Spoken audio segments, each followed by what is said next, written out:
नमस्कार मैत्रिणींनो, माझ्या चॅनलवरती तुम्हा सर्वांचे मनपूर्वक स्वागत. तर आज आपण हिरवा वाटाणा फ्रीजरमध्ये स्टोअर कसा करून ठेवायचा, तेही न उकळता न गरम करता आपण एकदम सोप्या पद्धतीने हा वाटाणा जो आहे तो साठवून कसा ठेवू शकतो हे आज आपण पाहणार आहोत. सध्या वाटाण्याचं सीझन आहे. या सीझनमध्ये वाटाणा जो आहे तो खूप स्वस्त मिळतो आणि या वेळेलाच आपण हा वाटाणा जो आहे तो छान साफ करून स्टोअर करून मग नंतर तो वर्षभरासाठी वापरू शकतो. त्यासाठी काय काय करायचं आहे इथं आज आपण पाहणार आहोत. तर चला लगेच आपण सुरुवात करतोय. तर इथं मी वाटाण्याच्या शेंगा आणलेल्या आहेत. तर शेंगा घेताना हे आपल्याला लक्षात ठेवायचं आहे की चांगल्या हिरव्या अशा शेंगा घ्यायच्यात. खूप निब्बर झालेल्या किंवा पांढऱ्या झालेल्या अशा शेंगा आपल्याला घ्यायच्या नाहीत. तर पाहू शकता अशा प्रकारच्या शेंगा ज्या आहेत आपल्या दिसल्या पाहिजेत. या प्रकारचा वाटाणा आपण खरेदी करताना खरेदी करायचा आहे. उगाच स्वस्त मिळाला म्हणजे निब्बर शेंगा घ्यायच्या नाहीत. तो वाटाणा जो आहे तो म्हणजे पकलेला असतो, तो पुढे सुकायच्या तयारीला लागलेला असतो, त्यामुळे तसा वाटाणा आपण घ्यायचा नाही. तर अशा प्रकारच्या शेंगा घ्यायच्यात. यामध्येही थोड्याशा अशा कवळ्या असतात आणि थोड्याशा ज्या आहेत त्या चांगल्या पूर्ण भरलेल्या असतात. तर जो कोवळा वाटाणा किंवा कवळ्या शेंगा आहेत त्या आपण बाजूला ठेवायच्यात आणि जो एकसारखा असा वाटाणा आहे तो आपल्याला सोलून बाजूला काढायचा आहे. हेही आपल्याला हा वाटाणा साठवून ठेवते वेळेला लक्षात ठेवायचं आहे. तर इथं मी 2 प्रकारच्या शेंगा दाखवलेल्या आहेत. तसाच आपल्याला वाटाणा जो आहे तो सोलते वेळेला निवडून घ्यायचा आहे. तो आपोआप होतो सोलता सोलता.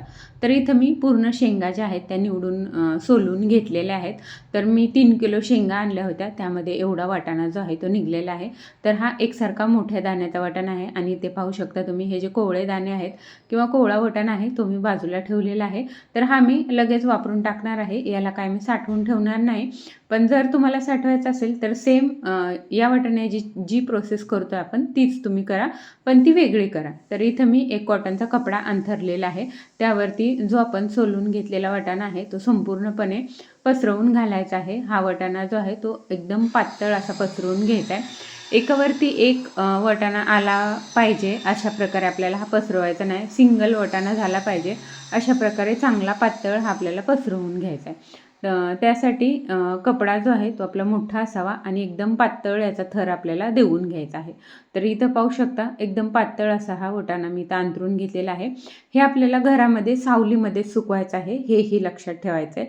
तर याला एक पूर्ण दिवस असं फॅनच्या हवेला किंवा घरामध्ये सुकवून घ्यायचं आहे. तर इथं मी रात्री झोपते वेळेला सुकायला घातलेलं होतं. तर पूर्ण रात्र गेलेली आहे आणि दुसऱ्या दिवशी दुपारच्या नंतर मी हा नंतर काढून घेतलेला आहे. तर इथं पाहू शकता काय ह्याच्यातलं जे एक्स्ट्रा पाणी आहे ते पूर्ण या प्रोसेसमुळे सुकून जातं किंवा उडून जातं. तर अशा प्रकारचा वाटाणा आपल्याला बनवून घ्यायचा आहे. यामुळे याला उकळवायची किंवा काही करायची गरज पडत नाही. उकळवल्यामुळे तो अर्धा शिजलेला होतो, परत तो सुकवायचा तर तसा वाटाणा खराब होतो.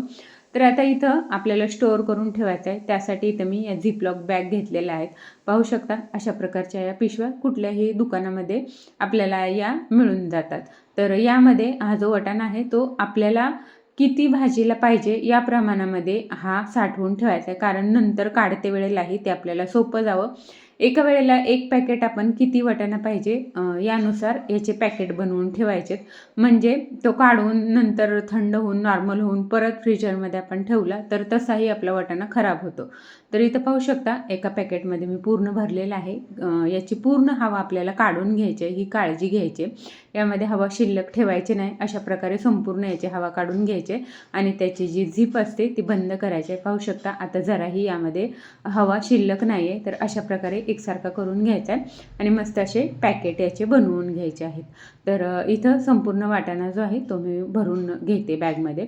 व तुमच्याकडे अशा पिशव्या नसतील तर अशा प्रकारचे घरगुती जे आपले डबे असतात, चांगल्या क्वालिटीचं प्लास्टिक असावं एवढं फक्त लक्षात ठेवायचं आहे. जे पार्सलचं किंवा बाहेरून काय आणलेलं तसं असेल डबे तसे ठेवू नयेत. तर जी क्वालिटी चांगली असेल ज्या डब्याची तेच डबे वापरायचे आहेत. अशा डब्यामध्येही आपण वाटाणे जे आहेत ते भरून ठेवू शकतो. आता फ्रीजमध्ये ठेवताना जिथं फ्रीजर आहे, जिथं आपला बर्फ जमा होतो त्या ठिकाणी हे ठेवायचं आहे साठवून. तेही काळजी घ्यायची. आपल्या इथे लाईट जाऊ नये, आपलं फ्रीज सारखं बंद चालू होऊ नये अशा प्रकारे पण आपल्याला काळजी घ्यायची आहे हे फ्रीजमध्ये ठेवल्याच्या नंतर. तर त्यासाठी तीही दक्षता घ्यायची आणि एकदा ठेवला की जेव्हा आपल्याला भाजी बनवायची आहे त्यावेळेलाच हा बाजूला काढायचा. मी तर मागच्या वर्षी आंब्याचा रसही साठवून ठेवलेला आहे, खूप चांगल्या प्रकारे राहतो. मी हे प्रयोग करून बघितला आहे, यावेळेस तुमच्यासोबतही शेअर करेन. कसं वाटला वाटाणा साठवून ठेवण्याची पद्धत